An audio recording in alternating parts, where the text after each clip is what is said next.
This video, I want to talk about three people recently that made reactions about the politicians that they used to support.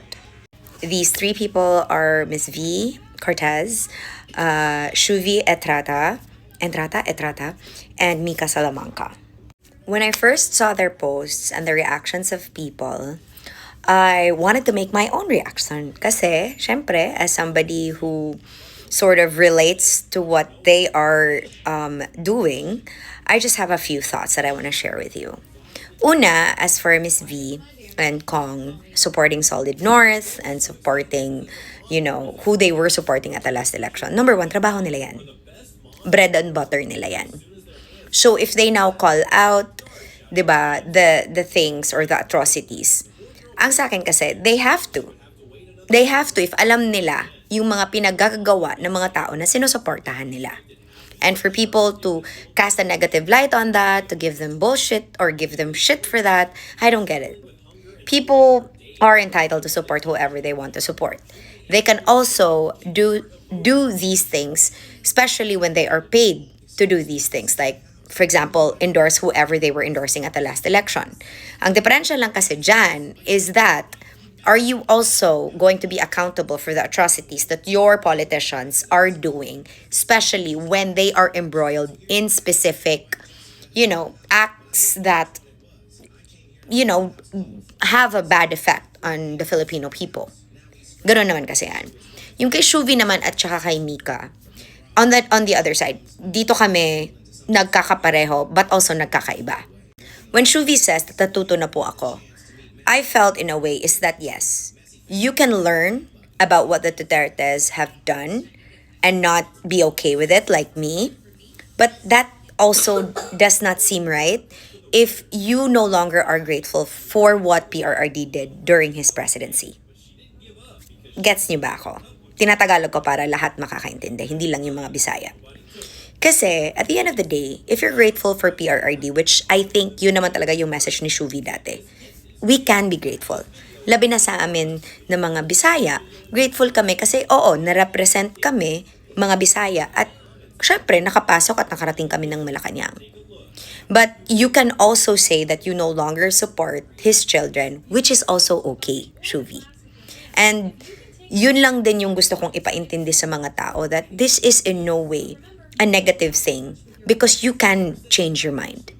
Because growth, taxes, and death are very sure things that happen every single day of our lives and to everyone. Walang mintis yan. So, ang hindi ko gets, yung natututo. Okay, natuto ka. But to be grateful should never stop. And you should never regret being grateful to a president that has also served the country well. Yun lang. Nothing personal kay Shuvee because hindi naman kami magkakilala. And yes, she is entitled, but I just wanted to give her that peace of my mind about that. That you can be grateful, but at the same time, you can also say that you no longer support his children. Because that's my stand.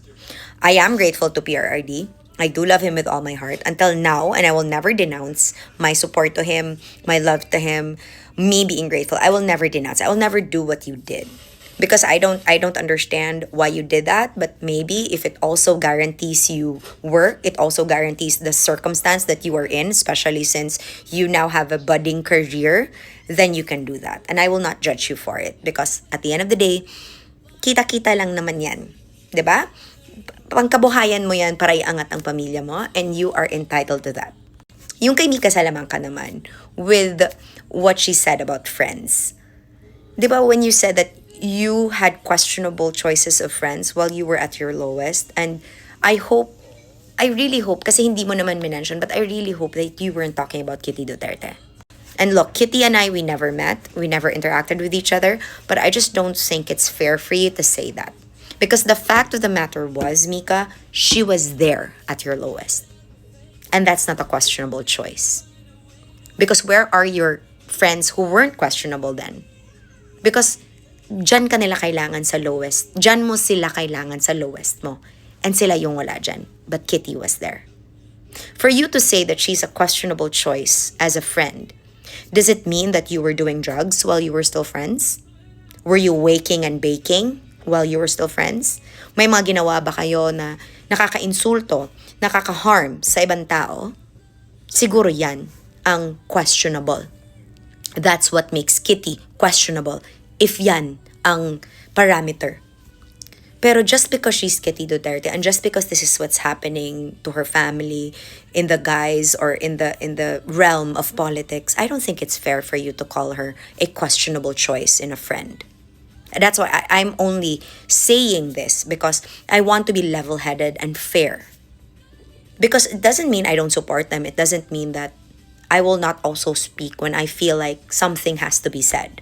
Because yun nga, like with Miss V, and with her denouncing the people that she supports, maybe, and also talking about corruption, that's on her because, of course, she also pays taxes, I hope, with how much she's earning from her businesses and, of course, from social media. On the other hand, with Mika and Shuvee, let's all be clear about why we are doing the things that we are doing on social media.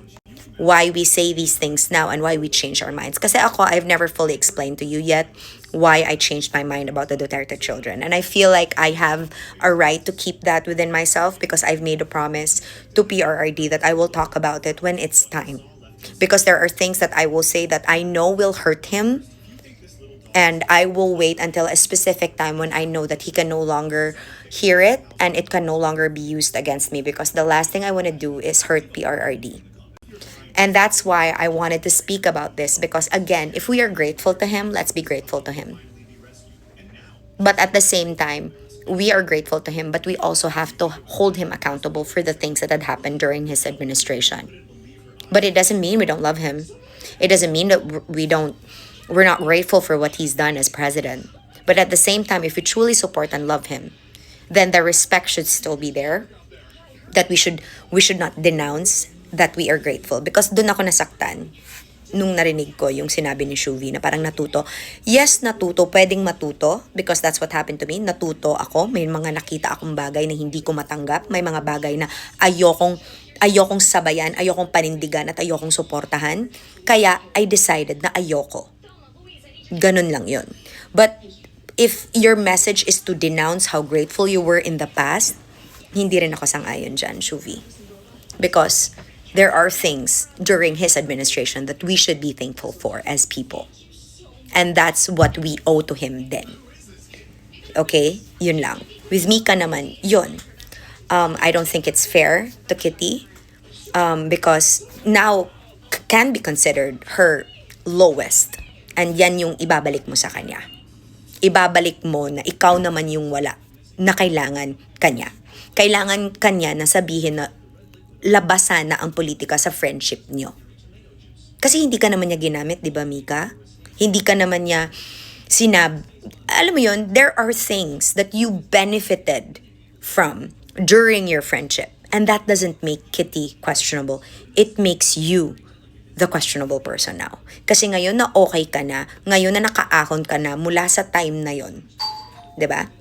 So I hope this is all clear, and yun na, nandito na yung nanay ko kasi may nag-doorbell na. But that's really the message for tonight, and I hope you learned something. Ingat!